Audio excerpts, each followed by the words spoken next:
safely last night. I heard that someone made it very late home, but I won't say any names or anything. This session this morning is about environmental and climate services. This will be a less technical and more scientific session than the other sessions been yesterday. Paul reminded me that you must send in the questionnaires before 11 today to be considered for the prizes, the great prizes that Gudmund talked about. So please remember, send it in. Okay, so, you know, as a funder, my name is Jostein Sundit and I work in Nordforsk.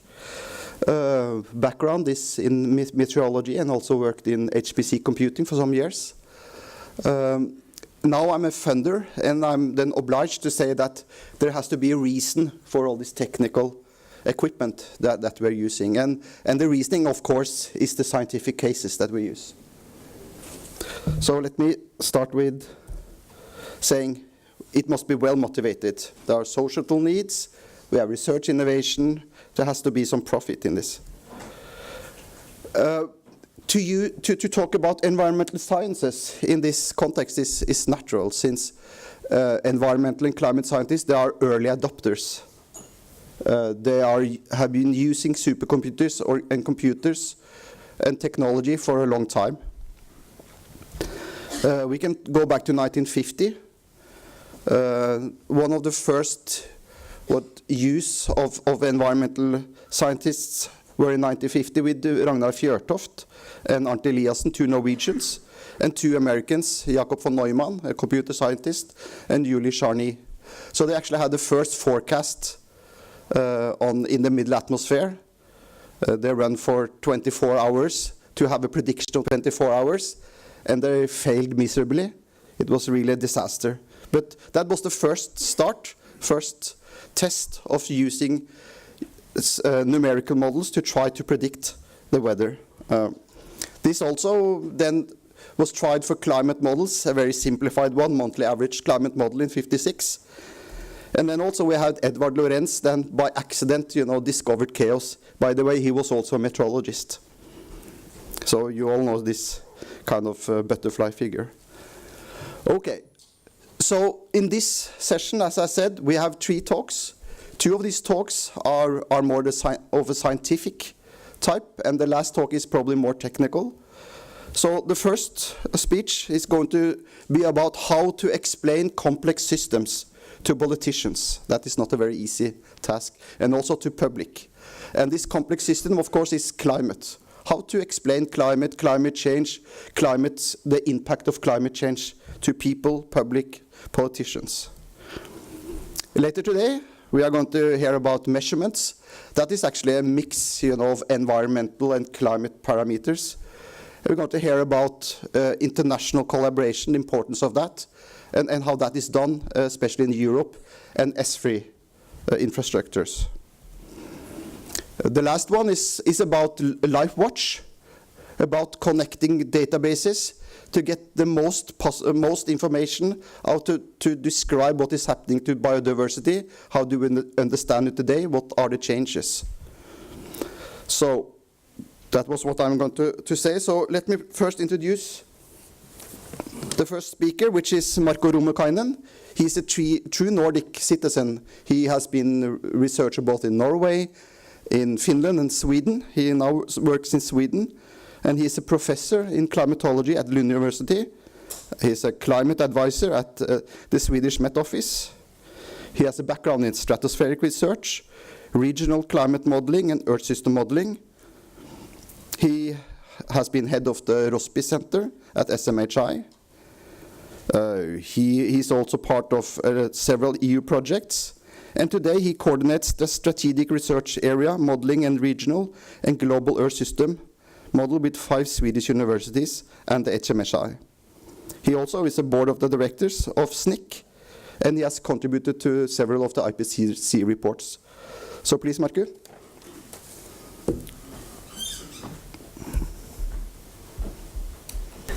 Thanks, Jostein.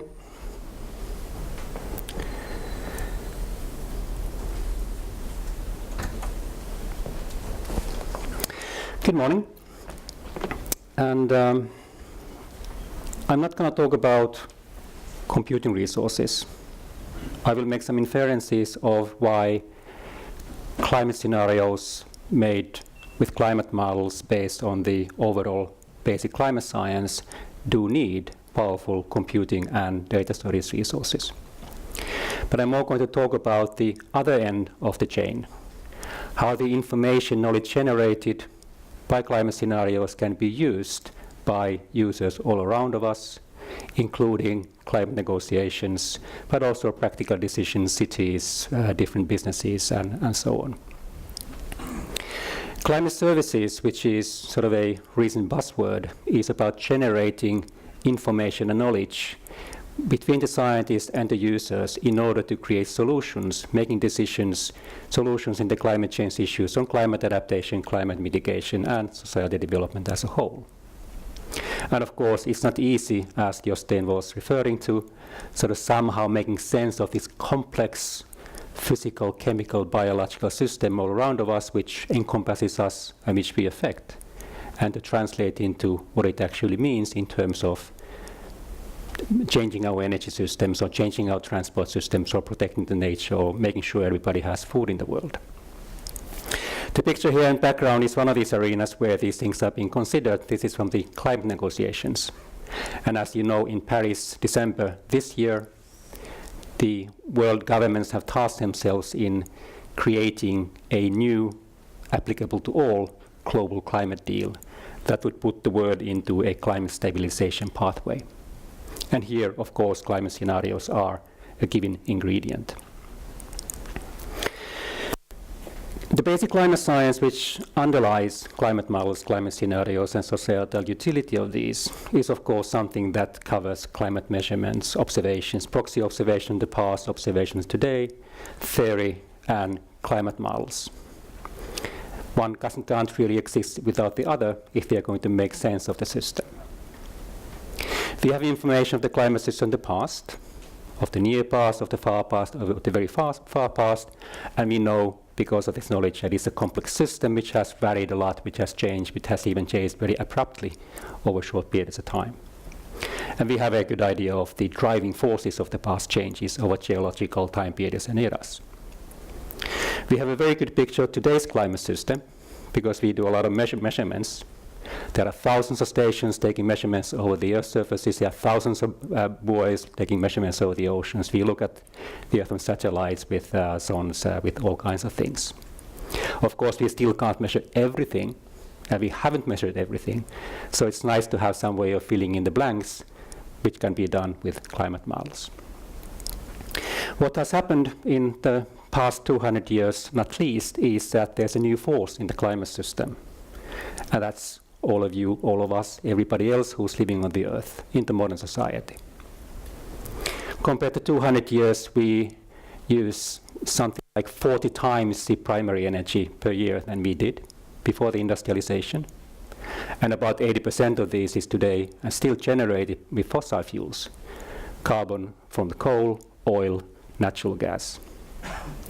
What happens with these emissions is that they enrich the atmospheric carbon dioxide concentration, we enhance the natural greenhouse effect, and the climate system, plain and simply, responds to the change in atmospheric composition, which leads into a warming trend closer to the Earth's surface, rising sea level, and so on. We continue to be in the force in the climate system, and our force increases, at least in the near term, and depending on the decisions to be taken soon, perhaps also in the medium-long term. The long term is more uncertain, of course, which means that we continue disturbing the climate system, we continue short-circuiting the natural carbon cycle, we continue to force the climate system to respond, to continue getting warmer, sea level rising, and so on. And this is important because the climate conditions we have, temperature, sea level, precipitation patterns, and so on, they affect pretty much everything that affects us. Agriculture, physical planning, life along the coasts, ecosystem services, biodiversity, which then have compounding effects on security, water security, food security, and so on. And of course, it would be nice to know before we are somewhere in the future what happens. What happens if we do this? What happens if we do that? Can we have foresight so that we can make clever decisions today and try to avoid the worst and try to promote the aspects as good as it can get? Well, we need to know the climate system, of course, in order to make some projections or predictions or scenarios of the future.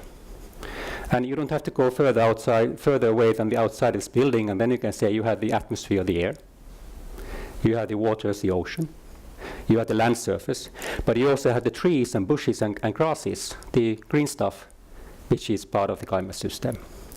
You have biology in the ocean, algae, other things going on over there. Right now we don't have very much snow and ice outside, but that's also part of the climate system, and so on and so on and so on. It's a complex system. It's a physical, chemical, biological, biogeochemical, physical system, and so on. What's special for this system is it's non-linear, which means that a small change may either wither away or it may amplify. And a small change in some place or at some time or under some conditions can have different consequences at the same kind of small change in another place, another time, in another setting. It's a stiff system in the sense that these different parts of the climate system have very different response times or time scales.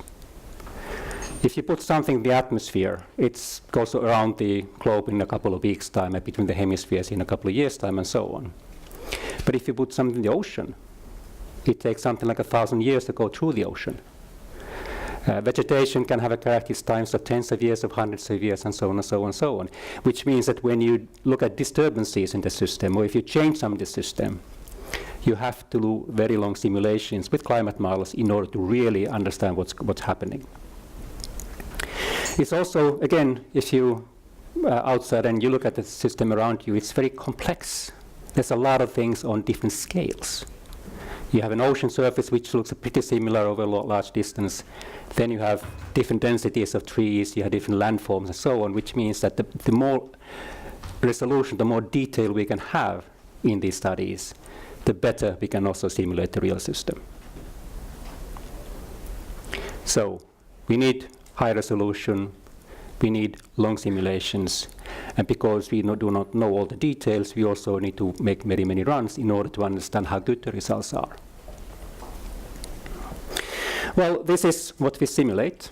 It's based on the physical laws, Newton's laws of mechanics, thermodynamic, first principle, and so on, radiation laws. So that is the basis, and that also makes it possible to try to build some projection of predictive power into these models.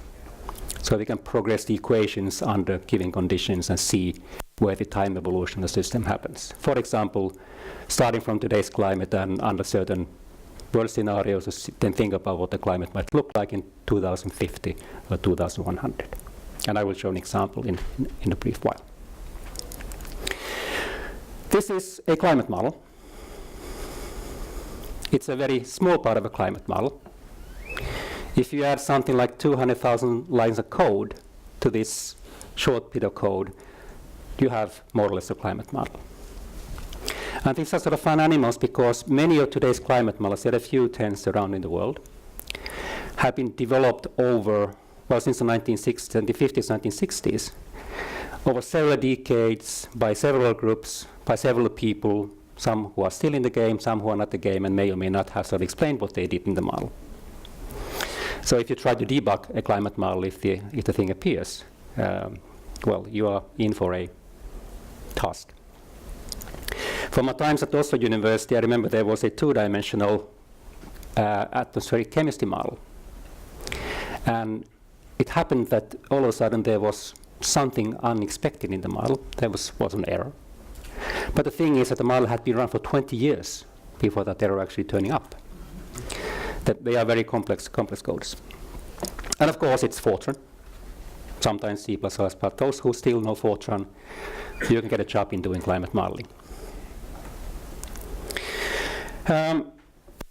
So there is a case of powerful computers. There is a case of large data storage resources. There's a case for algorithms and statistics and different ways of analyzing, making sense of the data. Climate models have, the Swedish example, we have filled up the available resources as time goes by. I started doing this about 17 years ago, and I started on the Cray C90. And it was tremendous when you started running on Cray T3E, and so on and so on and so on. The latest international coordinated global climate modeling experiment, which was providing vital information for the United Nations Climate Panel IPCC Fifth Assessment Report, not least on what may happen in the future. From that experiment, the amount of data archived was 2 million gigabytes of data, which was something like a factor of 100 to orders of magnitude from the previous experiment, the CME3 experiment. And many of you can relate to the number of 2 million gigabytes. If you can't, you can think about your mobile phone where you maybe have 5 gigabytes of surf quota per month. And if you use up that 5 gigabytes per month after month, year after year, decade after decade, century after century, millennia after millennia, so you have gone through 2 million gigabytes in 33,000 years. And of course, climate models only save the essentials from the climate model output, not everything. Well, why do we care about the climate system? And this you know. We know because of, thanks to all the measurements we do on the oceans and atmosphere, from the space, from the Earth's surface, and so on, that it's getting warmer. The global mean temperature has risen by almost a degree centigrade during the pre-industrial times, about 0.9 degrees centigrade to be exact. It may sound a small change, but it's a large change compared to natural variability over a time scale of a century or so. It's also already causing impacts around us. People are starting to, the livelihoods are starting to be eroding, not least in the dry regions, in poor regions, and so on. Sea level is rising. Species are starting to behave in different ways, and so on. We also know, because of the basic physics, because of observational studies, and because of modeling, that we are the cause. This is mainly caused by the greenhouse gas emissions to the atmosphere from the use of fossil fuels for primary energy. The atmospheric carbon dioxide concentration today stands at 400 parts per million, which is more than 40% over the pre-industrial level of 280 parts per million. And it's also more than 40% over the highest amount of carbon dioxide in the atmosphere at least 800,000 years ago, based on the Antarctic ice core measurements, very likely more than 40% over the conditions in the atmosphere millions of years back in time. And the climate system is responding to this. What we do know that we have more climate change to come in store for us, because the climate system responds over time to what we expose it to. So even without any additional emissions, there would be continued change with maybe half a degree or so. But because we continue using fossil fuels, because we continue using them with emissions to the atmosphere, we will have increasing amount of warming, sea level rise, and so on. But the future is still not set in stone. We can aim to stabilize the climate to fairly small amount of change. Or if we just let things go, we can approach global mean temperature changes which are comparable to global mean temperature difference between ice ages or glacial periods and interglacial periods like we have now. Where one consequence, if you picture where we are now, is that we build 1 kilometer of ice above us, corresponds to a global mean temperature difference of somewhere between 4 and 8 degrees centigrade. Well, okay. What do we need to do with these climate models? How much will climate change? First of all, it depends on the so-called climate sensitivity measure, which is strictly defined as the long-term global mean temperature rise due to a doubling of carbon dioxide in the concentration in the atmosphere. It depends on what happens when it starts getting warmer. How much more water vapor will a warmer atmosphere contain? How will clouds change in where they are, what altitude they are, what they are composed of, water or ice? How does the land surface change, which changes the albedo or the reflection of solar radiation and so on? And we know that the likely range for climate sensitivity is somewhere between 2 and 4.5 degrees centigrade. No, 1.5 and 4.5 degrees centigrade, according to latest science. Which means that these different feedback factors, the different changes, they enhance, no matter what, the carbon dioxide forced warming signal. But there's an uncertainty. There's also the issue of carbon cycle and climate, because of today's carbon dioxide emissions to the atmosphere, half are picked up by the oceans and the land biosphere, which means that the other half is collected in the atmosphere and forces the Earth system to respond. But these uptakes are sensitive to climate or climate change, and it may be that they will operate less efficiently, especially the land sink in the future. Still, the single most significant factor for making the difference between a 2-degree world and a 4-degree world, a 6-degree world in the future is how will the emissions from the use of fossil fuels and land use change develop. That's where the difference is made. And, well, show me the future, and I show you the climate. Here in the vertical axis you have the carbon dioxide emissions per year to the atmosphere from different things we do as a humankind. On the horizontal axis we have time going from 1980 to 2100. And there's a heavy black line to the left, which is the occurred carbon dioxide emissions, where we are now about almost 40 billion metric tons of carbon dioxide per year. Now, depending what we decide or what we let happen in the future, what will the world population be, what is the primary energy mix will be, how will the transportation occur in the world, how do we manage agriculture, and so on, we could go along any of these paths. Business as usual, maybe the red one, we continue as we do now for a long time. The blue path, if we aim for ambitious mitigation, that we start transferring pretty much immediately the world energy systems. We make things more efficient, we don't build new carbon power plants, we change the car technology and all that sort of stuff, which should be okay anyway. Here the scientists have made, this is about 1,000 scenarios and under different alternatives. Technologically, economically, other things, these are all possible alternative futures. And this, of course, creates an uncertainty about the future climate scenarios without it being an uncertainty of our knowledge on the climate system or the climate models. This is a human system uncertainty. But we can put this in the climate models and see what happens. Now we have the global mean temperature change compared to 1990s in the vertical axis, going up to 12 degrees in this plot. And we have time axis horizontally from 1850 to 2300. For a reason that will soon reveal itself.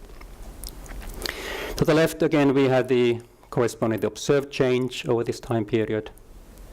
And we can continue now in the climate models and see what happens under different world evolutions, world scenarios until 2100. And now we have the red path and the blue path and some paths in between. The red path was we continue as we have done. Emissions continue growing in the world. Whereas the blue path is that the emissions in the world culminate within the next few years at the latest, continue decreasing by around 3% per year, which is a bit more than the increase rates since 2000. And the global emissions are pretty much, well, they are zero. They even may need to be negative around 2100 in order to follow the blue path. In the red case, the global mean temperature rise by 2100 would be somewhere around 4 degrees, maybe a bit more. And in the blue case, we would get away with a bit less than 2 degrees as a likely scenario. And this is a huge difference in terms of how the climate system looks like, impacts of climate change. In the blue scenario, we can still manage the impacts which nevertheless appear by doing climate adaptation. We will not lose too much of the biodiversity and so on. food will be around for everyone. In the red case, there will be things that are no longer possible to adapt, so we have to move or take the consequence other way.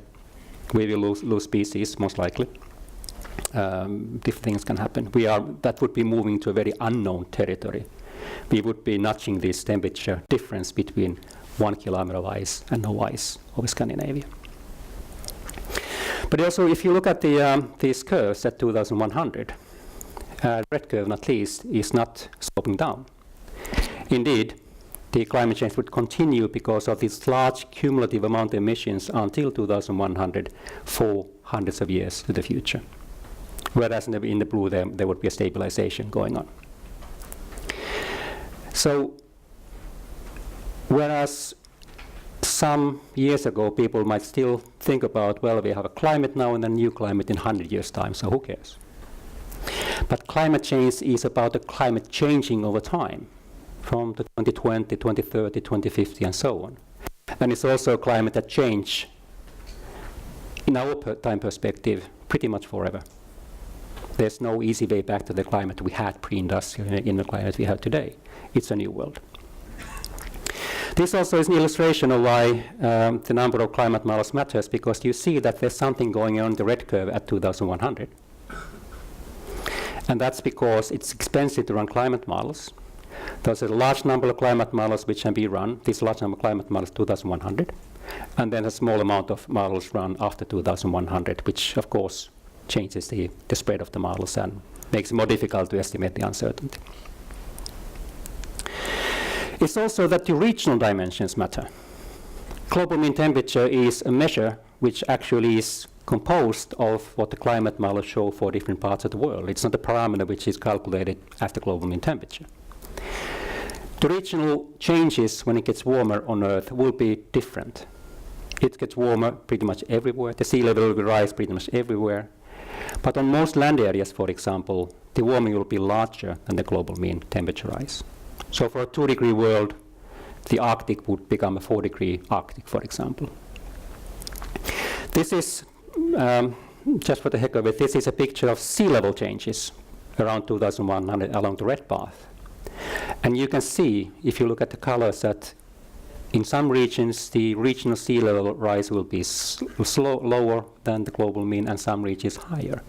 And of course, this is important when different countries, different stakeholders, different actors are sort of thinking about how will I be affected? What do I need to do along my coastal stretch? Will it be 1 meter? Will it be half a meter? Will it be 1.5 meters? Again, it makes a difference. So we need climate scenarios because we might be going towards a 2-degree, 4-degree, 3-degree, 6-degree world, which we can affect by making decisions, but we need to know what kind of decisions need to be taken. And also because the consequences for what we need to do with our systems, our societies, in order to continue safe and prosperous lives are different in a 2-degree world and a 4-degree world. So climate models are useful for finding out how much will climate change. And here we can add for a given amount of greenhouse gas emissions. If we turn it around, if we want to stabilize climate at 2-degree warming, what kind of emissions globally can we afford? Which then gives how fast do we need to change the energy system, transport systems, food systems, and so on. Impacts on all scales, global, regional, local. Impacts on the 2-degree warming, a 3-degree warming, 4-degree warming. What do we need to do? Are what we have built, what we have invested in safe? Are people safe? Or do we need something else? How do we build new bridges, new airports, new harbors, new buildings, and so on? And also, what is the possible tipping points? What is the risk that things, these nonlinear things, really start unraveling? What is the risk of the Greenland ice sheet starting to melt in big terms? What is the risk of major changes in ecosystems? What is the risk of changes in ocean currents and so on? And we don't know. We have no empirical, well, some paleoclimate, but we don't know if it's in a 2-degree world or 3-degree world, 4-degree. But we can calculate again scenarios for this. So climate scenarios provide for something which is nowadays called climate proofing in some contexts. So it's information for climate adaptation. How should we build and secure our systems? How do we secure any new investments in new systems? If we take a very practical example, in southern Sweden, for example, nowadays the authorities say that thou shall not build anywhere lower than 3 meters from the today's mean sea level.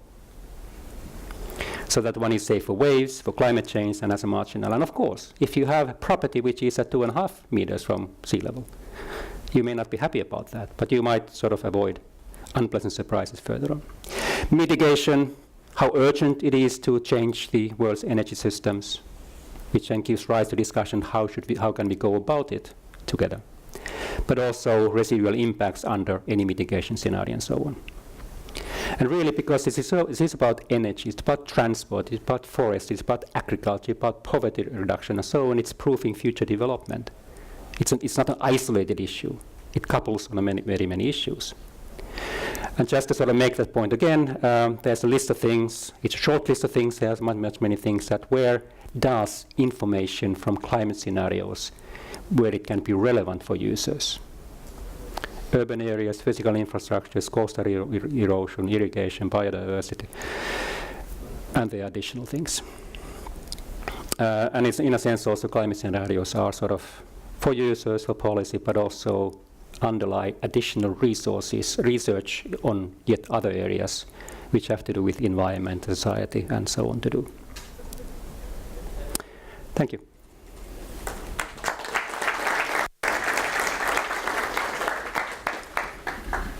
So, any questions for Markku?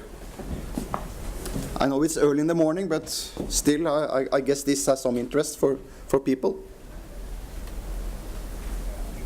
Okay, but I have a question, Markku, and that uncertainty in climate compared to other uncertainties for politicians, it's not that big, I mean, compared to economy, and why is it so difficult for the politicians to make decisions when they have so, I would say, clear recommendations? Yeah.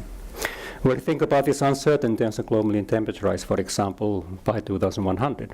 And one could say, sort of in round numbers, that half the uncertainty or which alternative we will experience is about the world development or political decisions. The other uncertainty would be that if you knew the emissions, then there's still uncertainty or different alternative warmings and so on. Why it's difficult? Well, it's difficult because, well, fossil fuels are today indispensable. We want to have energy. We want to get richer. We want to improve the quality of life.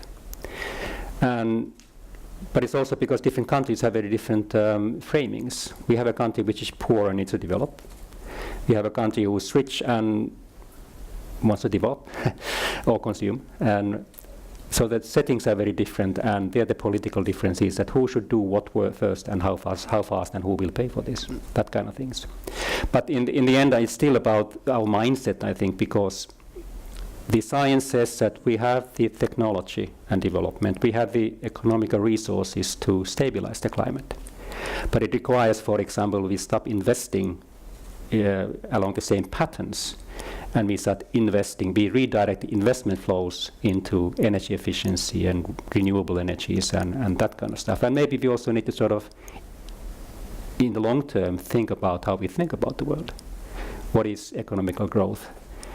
Do we need to be 900% richer by 2100?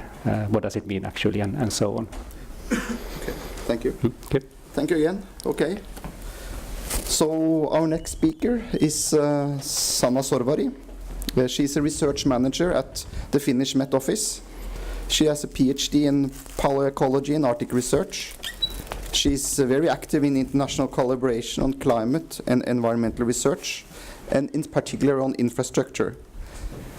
She's a member of this joint programming of climate in Europe. She's in the management committee there.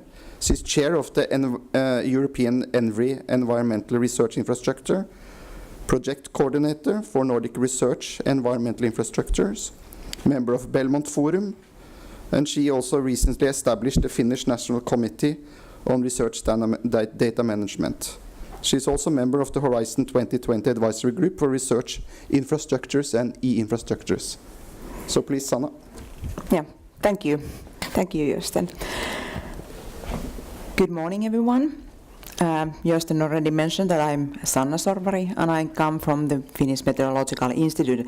And as mentioned, I have worked a bit with the European and international issues related to the environmental research infrastructures. And I really thank Joisten and also for Markku for excellent introductions to this topic.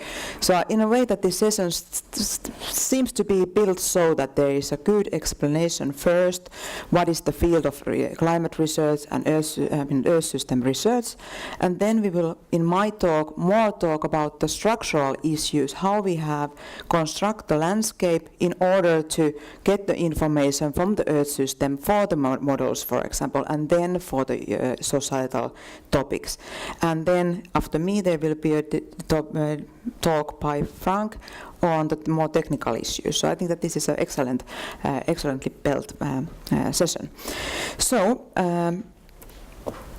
I also want to highlight some of the features of the Earth system and environmental research that are kind of a natural and characteristics for this field of science. So I already mentioned that we are dealing the crucial scientific questions for mankind, and we do only have this planet, Earth, and the whole planet is our laboratory. So there is no other laboratory for us to go there and to do some testing and observance. And already highlighted by Markku that this is a really complex and unique system. And all the Earth system processes are interlinked. So this requires some structural issues. I mean that this comes with the structural issues. So it seems to be that the large scale for the research is unavoidable, and also that the long-term observations are really the preconditions for the research.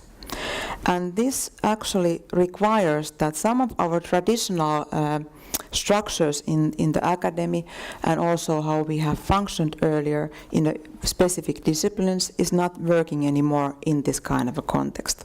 So it might, this is also requiring new restructuring of the research environments. And already mentioned very nicely by Markku, we are not only aiming and being here for the sake of science, we are also really having, in overall in environmental sciences, a big aim to be policy and society relevant, and also we are also really aiming to serve and contributing to the operational products and services for the society. And Markku already mentioned the IPCC and climate negotiation, but I will probably highlight also these operational services that we are building also to the Europe and also for internationally.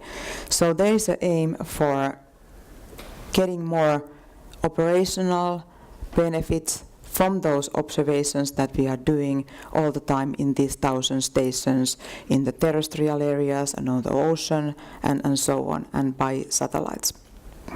So Copernicus is one of the monitoring systems that are now will be built in Europe, and is funded by the Commission to really get the online information for the society on these topics that are relevant for environmental sciences, such as the climate change, air pollution, reducing of the risk management related to earthquakes, volcano eruptions, floods, and also serving the, giving the information about the ecosystem services and biodiversity issues. And in climate research, there is the scale of 100 or 200 years that we want to know what would be the climate in the future. But the society is actually requiring a very much more detailed and more finer timeline information about how to adapt the society and different actions in the society into the system. So these kind of actions, just as the Copernicus, is aiming to have online good information on online currently happening activities. So, and this is only one example of these operational systems that are built into the globally.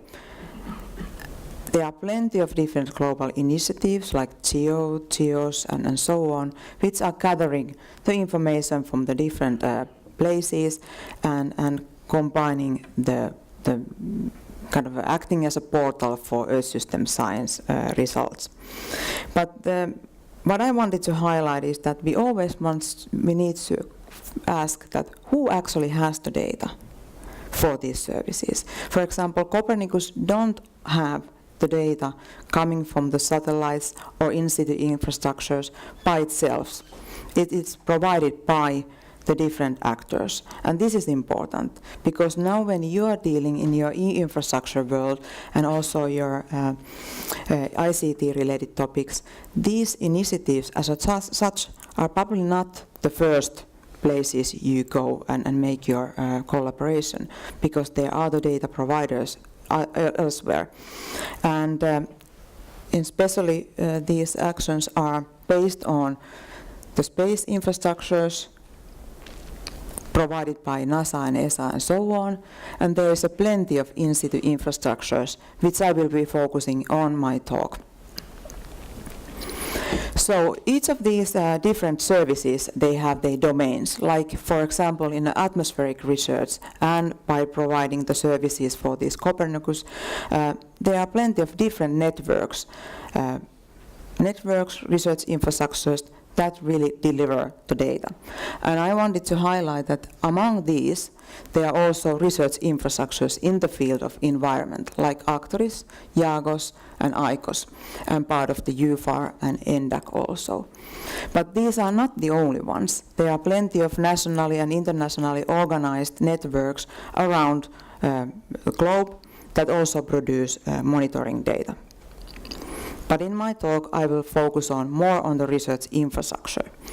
And of course, the research infrastructures has been mentioned several times, but there are issues that I want to highlight. What is the difference between the network providing the data for these kind of services, and what is the difference in the relations to the research infrastructures? Because the research infrastructures are not there that they have been established as a monitoring system based on some treaty, international treaty, to monitor, for example, CO2 emissions in the atmosphere. These are built and set up for the research purposes. So these are facilities, resources, and related services mainly for the scientific community to conduct high-level research.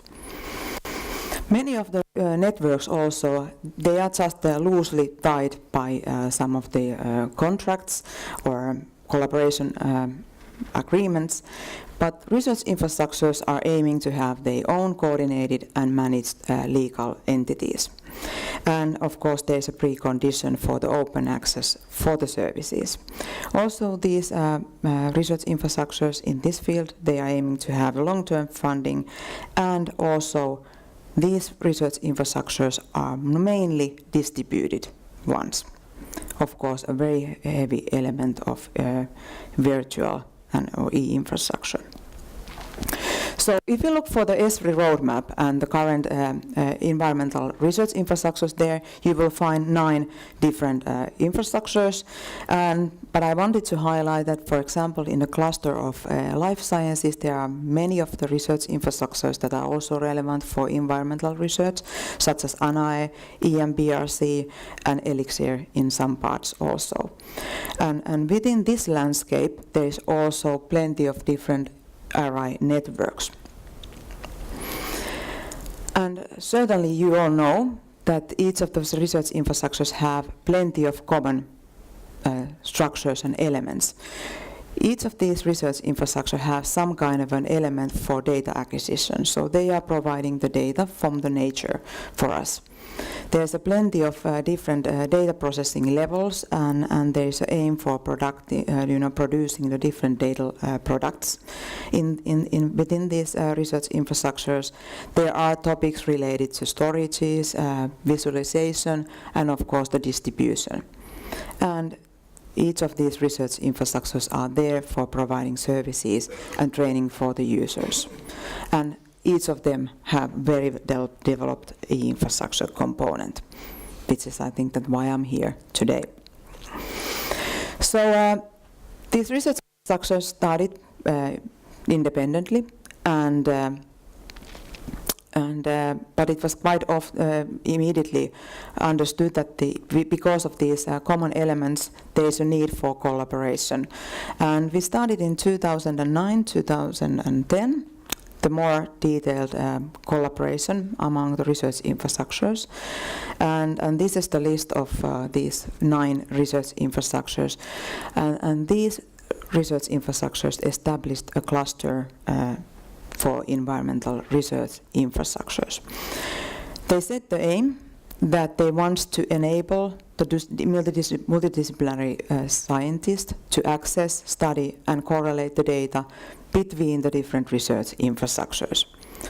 And that was done by providing common solutions and guidelines for the research infrastructures in order to build the more specific interoperability layers within and among the research infrastructures.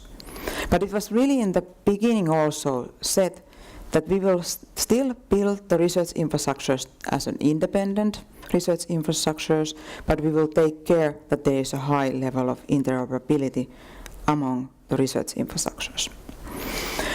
Okay, so we started the work, and quite soon we understand that there are different levels of interoperability in really just looking for the data.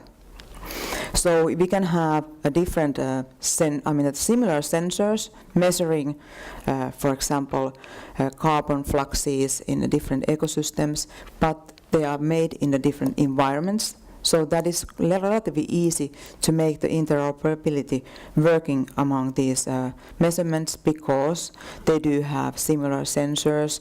So if you just set up the protocols, standards, and metadata, basic metadata information in place, you will get a relatively good interoperability with these observations. But of course there are other levels. For example, in the case of ICOS, which is for integrating carbon observation system for Europe, this research infrastructure wants to know everything about the carbon cycle in respect to the observational side. So they are doing the measurements in the different techniques in related to the terrestrial ecosystems. They are measuring the atmospheric concentrations and emissions, completely different type of variables than this flux information. Ocean component. The ocean community has their own ways of measuring and also expressing the issues related to the carbon. So this is already another level of interoperability where you have to figure out how you integrate the information. But to make the life much more complex, there was this idea that we want to have a really high level interoperability among completely different type of research infrastructures in the field of environment. So we do have incoherent radars, we do have seafloor measurements for seismic analysis, for example. There are volcano research and studies and observations, several type of atmospheric research components, or what it makes really tricky is that these kind of a more automated physical, chemical analysis and measurements are also combined by biology, which is a completely different world. So how to build an interoperability among this kind of a really different environment, but still necessary for the researchers to understand the Earth system better. There is also another element. In many of the cases, we are handling observations, but not in each of the cases. I mean that there are research infrastructures which are built for really to setting up different kind of experiments or just running a different type of simulations and models. Like the climate model community, they do have completely different approach than just measuring and observing the Earth system right now. So how to make this whole complex system to work? And well, it has been take a lot of time. We speak the same language, so we can say different things. I think that this is the kind of the conclusion what we can get from that. So we have identified several elements or components that we want to tackle to understand the different parts of the interoperability. And I have to say that I was really happy yesterday to hear about the word service interoperability, which is also a very important element in this field. So we have more technological topics. We have plenty of issues related to the language, the cultures, how we are working together, and also how we have trained our human capital. So we started to this technological part to analyze the common requirements. So what are the requirements? What are the characteristics of different research infrastructures? So you can have a data architecture, for example, in each of the research infrastructure, and then you start to analyze that what are the major elements. Where and on this data architecture you do have elements related to data acquisition or data management, data access, and community services. And this is a really kind of the starting point for the understanding. So you can do that for each of the research infrastructure, and then you have the elements that you know that there are some elements like data acquisition, data curation, and so on, which are common for all of us. And based on that, we started to build a reference model, a kind of a framework, conceptual framework that we can understand each other, where these elements of these data architectures are belonging to, and really going very into the details on each of these subsystems, on how we can build the technically and also in scientific point very interoperable system. So this ENVRI reference model was built in this community action that we had for 2011 until now as a ENVRI project that was funded by a commission as a cluster project. Now we have gained for the new research infrastructure cluster project funded once again by Commission, and we will continue on working on the reference model and then starting the implementation in each of these research infrastructures. But we also realize that these other elements are as equally important than these technical interoperability topics. And when we started in 2010, it was like that there are fragmented single individual research infrastructures in the field. But quite soon there start to be a kind of a building up of domains. Atmospheric domain, marine domain, solid earth domains, and more ecosystem related domain. That these research infrastructures mentioned in the ESFRI roadmap started to be a kind of a nodes for other surrounding networks within these domains. And you can see the complex picture of those in this slide. But as you know, you can notice that this is not a coherent landscape yet. So now we do have some kind of a coherency in the domain base, but still, if you consider that the working across the domains, it's not easy yet. Even we are not able to produce a single slide for that. So what is the aim for ENVRI Plus then, is that we are really looking for all the domains together. We have nowadays much more research infrastructures in this activity. We do have 22 different research infrastructures in the field of Earth system science, and which of 11 are already ESFRIs. That is meaning that the ESFRI is here meaning by long-term investments, a more solid coordinated organization to whom we are working with. And in this project, which is a 15 million project, we didn't only focus on data, because we consider that there are also other elements which are relevant for us. We are also building and sharing knowledge related to different technologies. I mean that instrumentation and measurement related technologies. But of course the data and information is a really big part of the activity. But there are also activities related to how we are handling the data access, the physical access, and how the data access management in overall within these research infrastructures will be handled. Then there's plenty of issues related to ethics, how we communicate with the society and so on, and also that how we are creating our own platform. We are also gaining that in different research infrastructures there is plenty of knowledge and expertise in certain fields that we can all gain.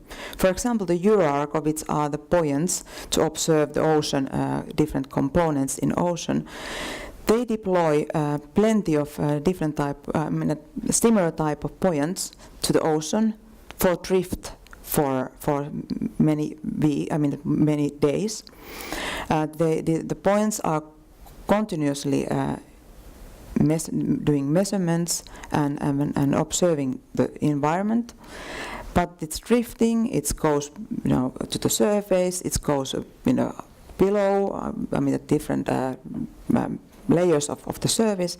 But in a certain time periods, it always comes back to the surface to send the data by remotely to the computing systems. So that they are really good on handling the remote data transmission. And I think that there's plenty to learn on these ocean communities in the different domains. EPOS is an integrated Earth, let's say, plate tectonic observation system, when they are composing elements related to the seismology, volcanology, and so on. And they have a very complex system to really, in the e-infrastructure side, to build, and how to integrate the different type of data, and also how you can use this information in respect of data mining, for example. ESCAT 3D is now a network of or association with the different dish radars. But now they really want to go one step further, so they want to have a field of antennas. So there will be 10,000 antennas in one side instead of one dish radar. Of course, this is coming with a very big e-infrastructure challenge, because in this each of the antenna is really measuring receiving plenty of data. So they are estimating that they will have a data collection of 200 petabytes per day. So this is something which is really pushing for the limit for in our field of science, how to handle this kind of a low-level data challenge related to the volumes. And also that each of these research infrastructure have the requirement that there is a long-term storage of these data, because we are not able to go back in time to make the measurements once again. So we really have to have stored everything that we are measuring in the Earth system. So how to keep the data, and also to keep it so that it can be analyzed within the, also once again in 20 years ahead of time. So there are some elements that I have now place it here, related to what we will do in this EMRI Plus project related to the data. So we have common issues to relate to data and service discovery and use, workflow documentation, data citations, and visualization issues, for example. And we do work closely with the RDA and UDAT, and also this community, I hope, in the future, to really to get the good collaboration and knowledge change within these topics. I have to say that many of the partners in EMRI Plus are also chairing or co-chairing working groups and interest groups in RDA, so there is a natural link for that. But we do have also ICT partners within the project mentioned in the left of the slide. That was the European level, and the activities that we will have for the future, which I think that it's relevant for you, and I'm really welcome the collaboration, the very fruitful collaboration with this community. But we do also have an international collaboration ongoing. We do have, for example, European funded project called COPEUS, that's the cooperation between the US and European partners. So the ideological so that there are counterparts research infrastructures in both sides of the Atlantic. For example, ICOS for the carbon cycle observations, and there is another one, pretty similar research infrastructure in US called NEON. And so of course there is plenty of issues for them to work together and make the interoperability better. And this is for all the different domains. But of course, this is not the only that the counterparts are working together, but of course we want to also to have a good collaboration among all of the research infrastructures in both sides of the Atlantic. So we have created, for example, this interoperability maturity index that each of the research infrastructure or observational data center can test whether they do have, what would be their level of maturity to combine and act as one of the partner in these more coherent integrated data systems.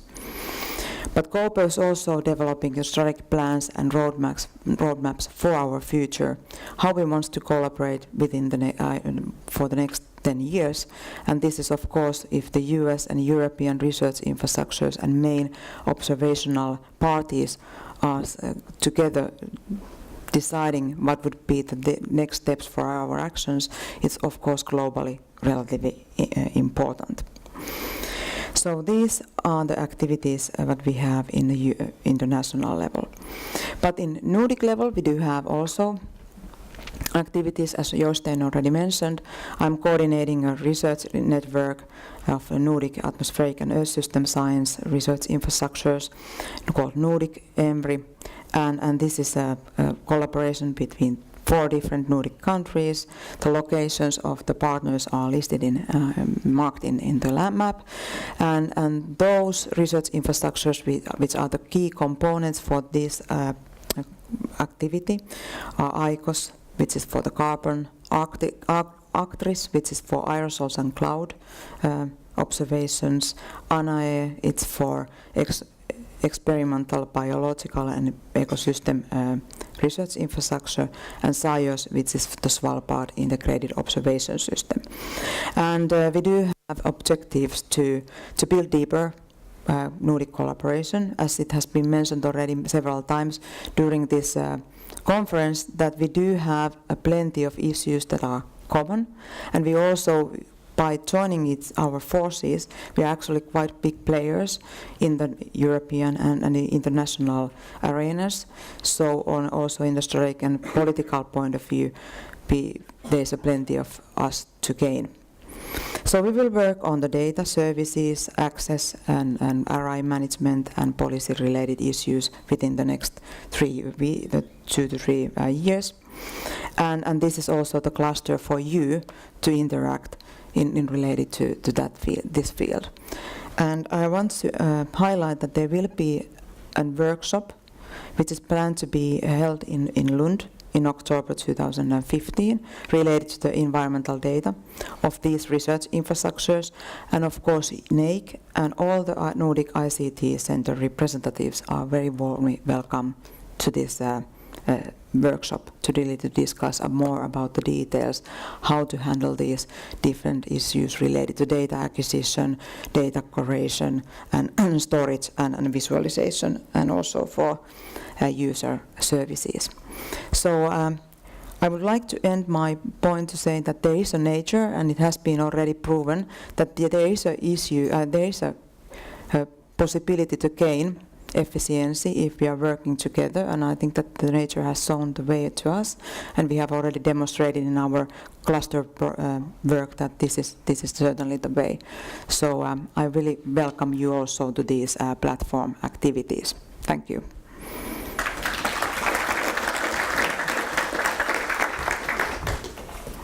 Thank you very much, Sanna. So a lot of information about infrastructures. So do you have any comments or questions to Sanna? I think it's a tight group. Yeah. Yes. So Nordics, where we are together, we are strong.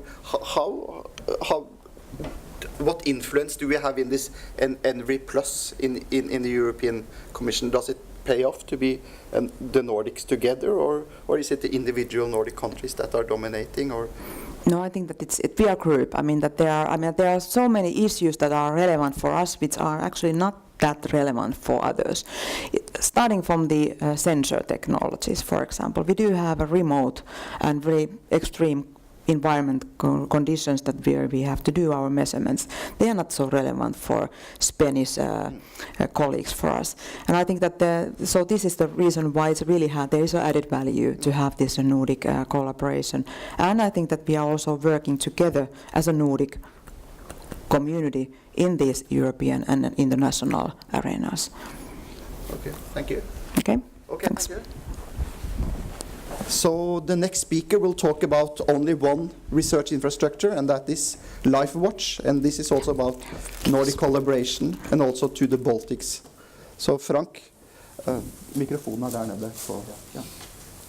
So Frank Hansen, he's heavily engaged on a daily basis on GIS project management, spatial ecology, applied ecology, impact assessment, development of innovative GIS tools for siting of renewable energy production and capacity building in biodiversity information, and also this towards IPBES, which is the biodiversity IPCC structure. His professional background is in geography and GIS from NTNU in Norway. And he now is working at the NINA, the Norwegian Institute for Nature Research. Okay, Frank? Thank you.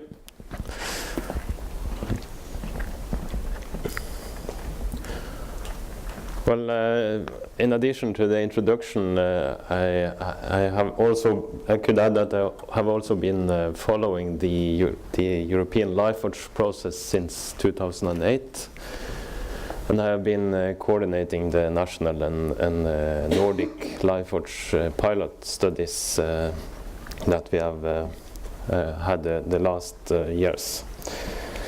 So in my presentation, I will actually not go so much into the technology, but focus on the different needs that we perceive in the Nordic-Baltic regional setting for increased collaboration and research infrastructures.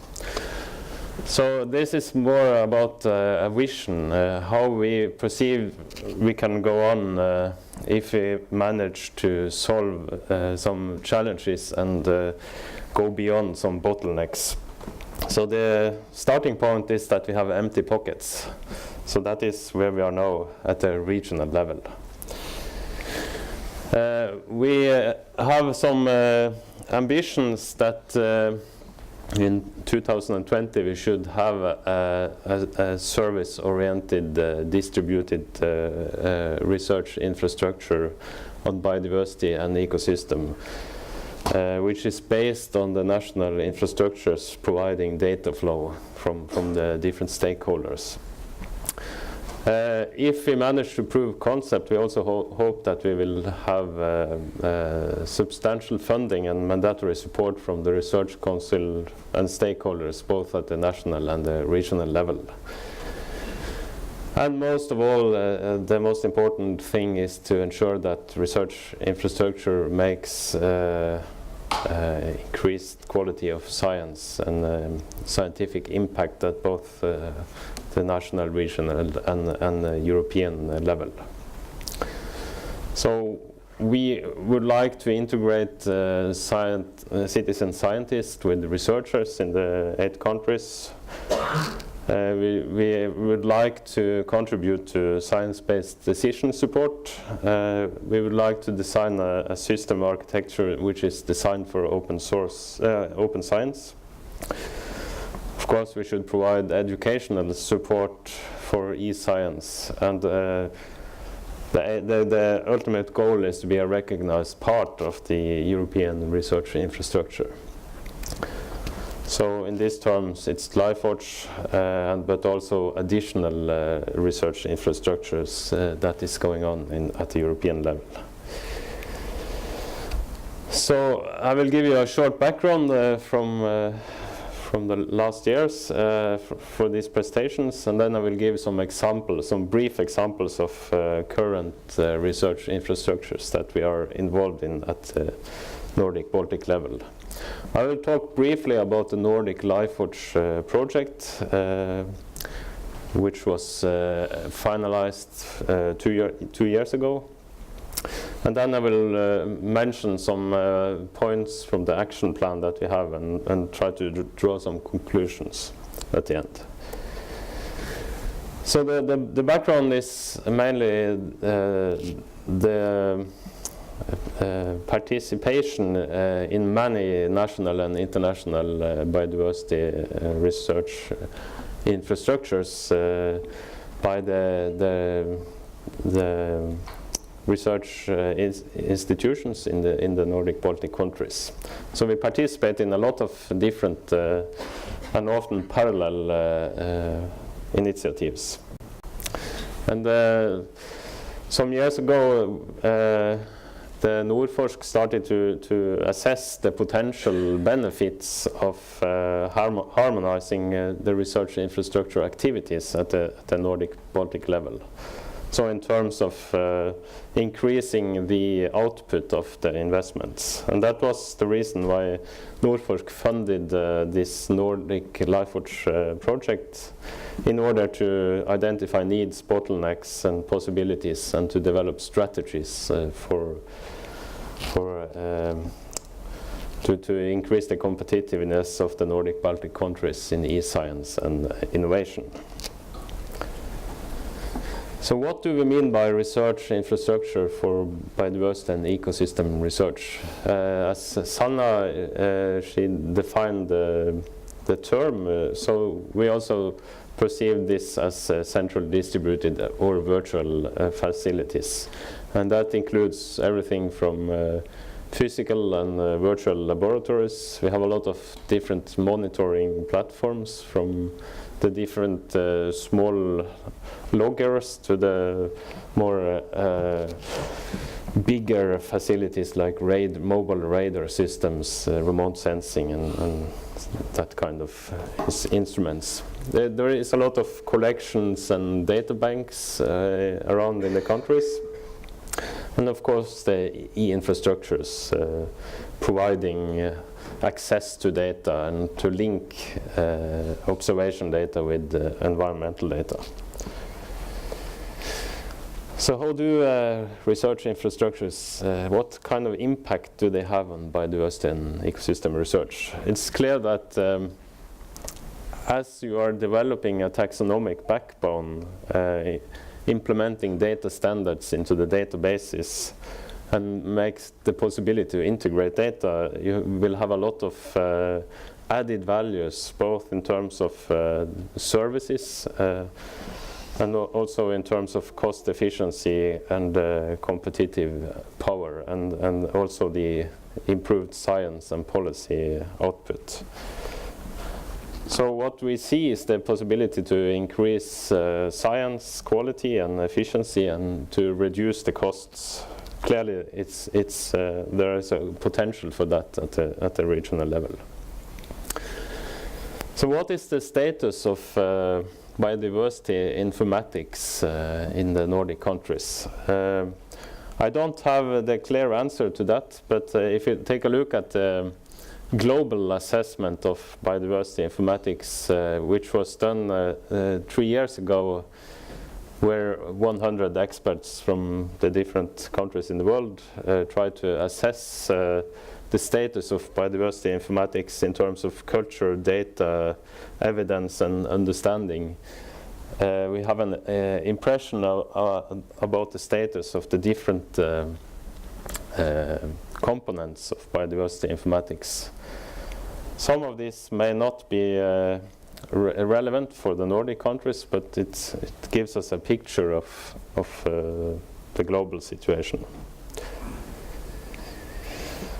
So now I will briefly give you an overview of some of the major biodiversity informatic research infrastructures at the Nordic Baltic level. Mostly all of the 8 countries have a national node in the Global Biodiversity Information Facility, which is infrastructure for providing free and open access to all kinds of biodiversity data. It's a lot of collection data, but also observational data. So if you look at number of data sets in GBIF per country, you can see that there is a lot of data made accessible both from foreign countries and the individual countries. You see the national contributions in red and the foreign contributions in green. And also if you look at the number of countries providing data to the national countries, you see the green bars, and you see the number of countries that the 8 countries contribute to the rest of the world. There is clearly a big benefit of sharing data. Another initiative that I guess it's most Nordic countries participate is the EUBON project, which is providing data to the GEOS system. So this is about monitoring data that are going into the global assessment. At the European level, we have the LifeWatch, which is soon probably will be an ERIC. None of the regional countries will participate in LifeWatch ERIC at the moment. This is a distributed research infrastructure based on common facilities that sort of funnel data from the third-party contributions, and there is an added layer of virtual research environments at the top of the structure. So they have in LifeWatch Belgium, they have developed a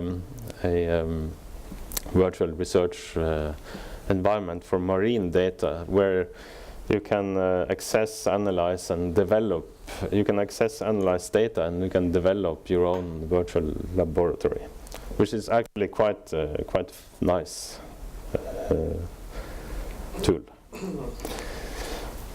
Sweden is the most advanced country in LifeWatch. They have developed this analysis portal, which is a framework for accessing and analyzing, visualizing, and downloading data and results. So this is in the regional context. This is the most advanced infrastructure we have, and also in the Nordic collaboration, Sweden has expressed willingness to share the developments with other countries, which is very fun. Both in Norway and Sweden, we have developed this biodiversity information facilities, which provide data and also include citizen science interfaces for reporting observational data. In Norway, we have started this. There is a Norwegian Marine Data Center, which is a national research infrastructure for marine data that will serve the community with seamless access to data sets from different stakeholders. I'm running quite fast now to save time. In Finland, they have this. They have recently got funding for this national biodiversity information facility, and they have established the first portal, which will provide data and make has some added functionality, which will be developing the next 3 years. And finally, in Estonia, they have also a lot of research infrastructure for providing data through a web interface. So this is just to give you a taste of what is out there in this field of work. So if we look at the national investments level in the different countries, and now I have tried to, through my colleagues, I've tried to sort of estimate the total investments in infrastructure for biodiversity and ecosystem research infrastructure. You can see that Norway and Sweden are quite at the same level. Sweden have recently applied for money for a new infrastructure called Saber. And both in Norway and Denmark, at the moment we have some applications for further construction of infrastructure. But in the Baltic hemisphere is quite low investment levels. Estonia has invested some money, but actually Lithuania and Latvia, we don't have any information yet. But it's clear that if every country should invest at the same level, we would need a lot of investments in each country. So what is the point is that if we try to stick our resources together, we can develop a regional interface, a sort of service-oriented layer in between the national and the European level that could increase the output of the investments. So regarding the Nordic LifeForge project, we developed a report which is actually not published, but it is a Nordforsk document which is basically an inventory of needs and challenges, scientific potential, spin-off effects. There is also a metadata survey, and we have put quite a lot of space to discuss the legal framework in the different countries. And also we developed some strategic recommendations.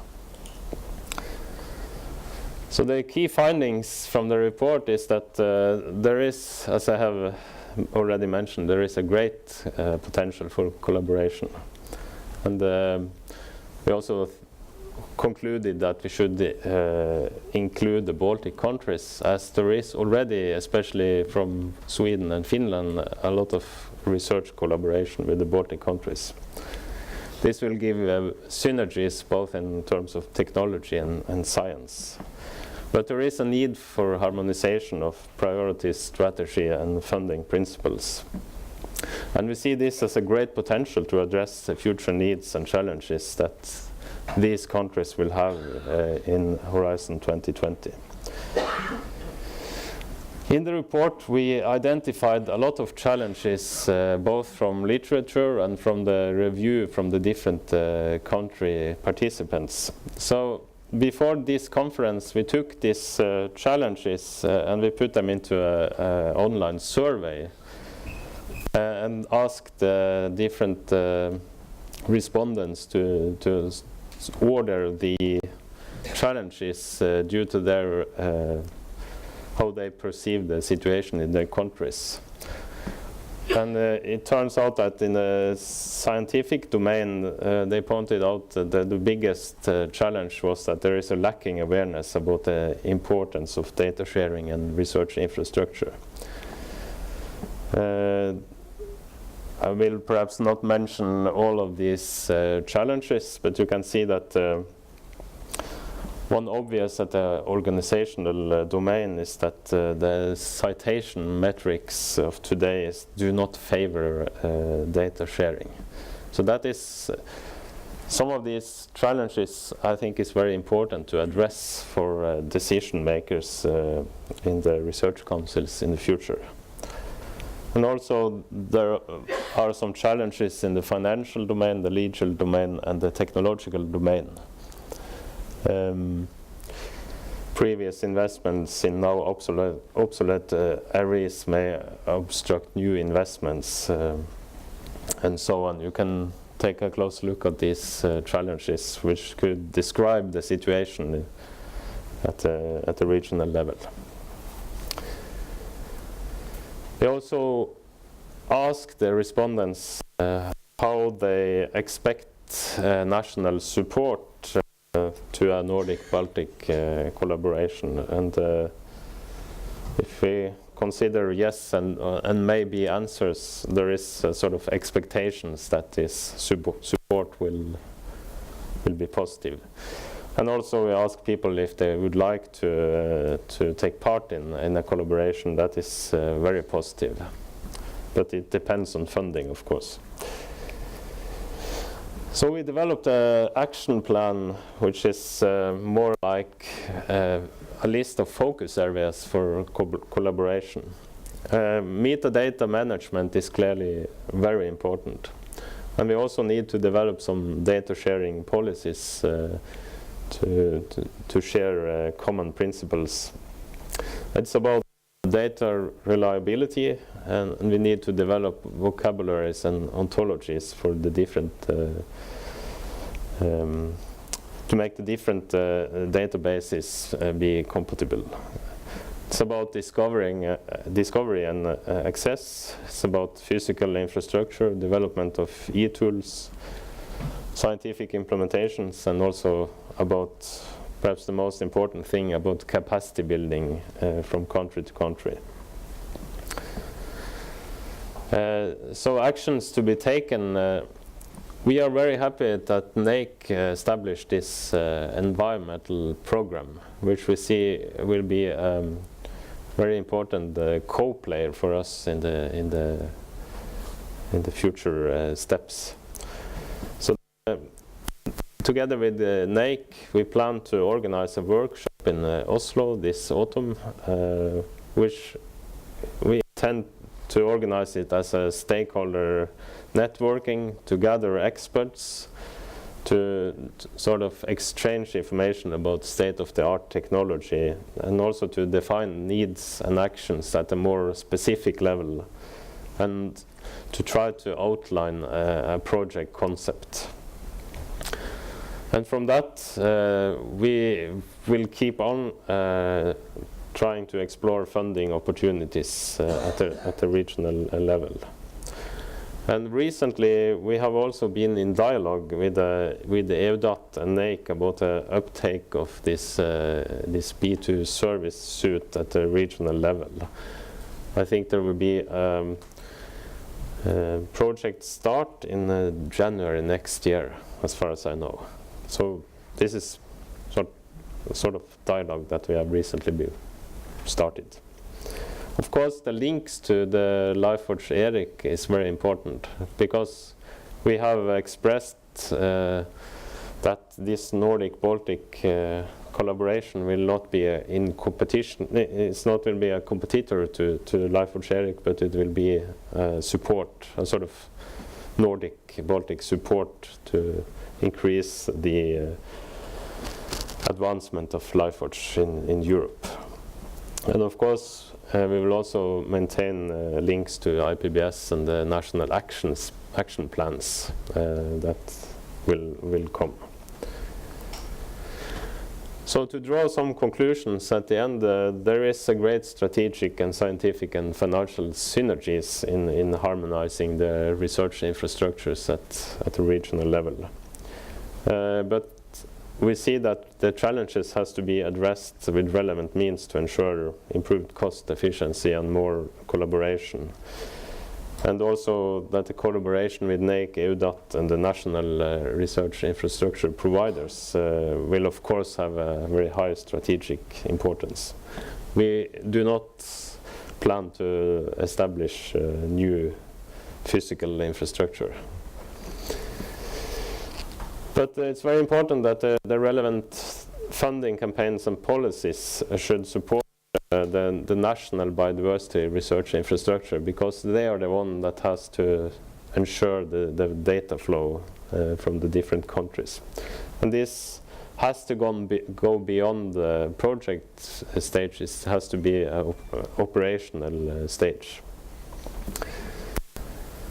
Well, we would like to see that Nordforsk and the Nordic-Baltic countries together consider common funding of compatible research infrastructure. And we also see that a strong Nordic-Baltic component will strengthen the European research infrastructure initiatives and increase the competitive power of the individual countries in both in e-science and innovation. So to summarize, this is our vision, and we have some actions, and we are now in dialogue with NAIC, so I hope that we will, in 5 years, we could say that we succeeded, at least to some extent. So then I will thank for the attention and open for questions.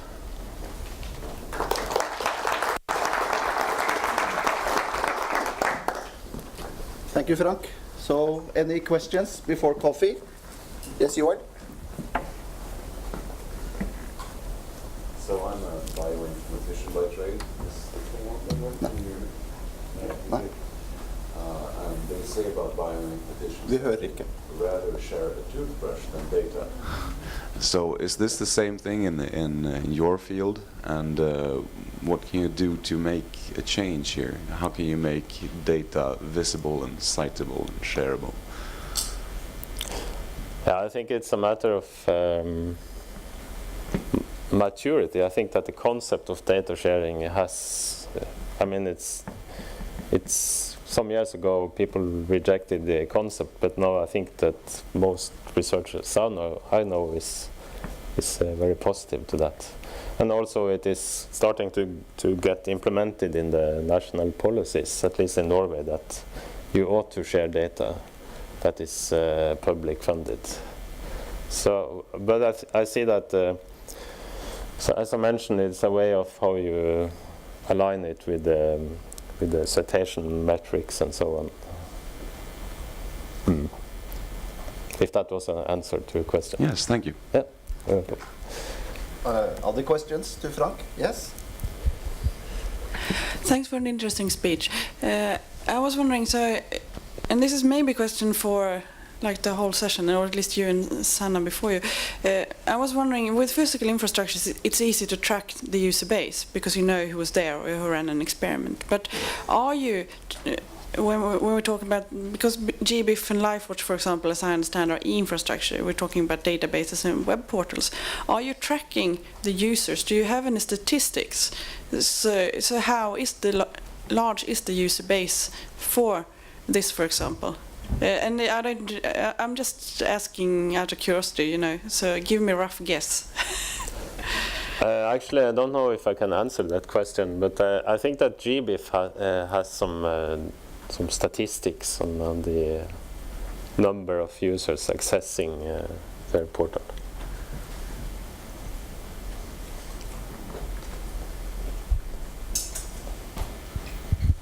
Yeah, I can also add that, I mean, that each of the research infrastructure, of course, track the user communities and how much the data is used and so on.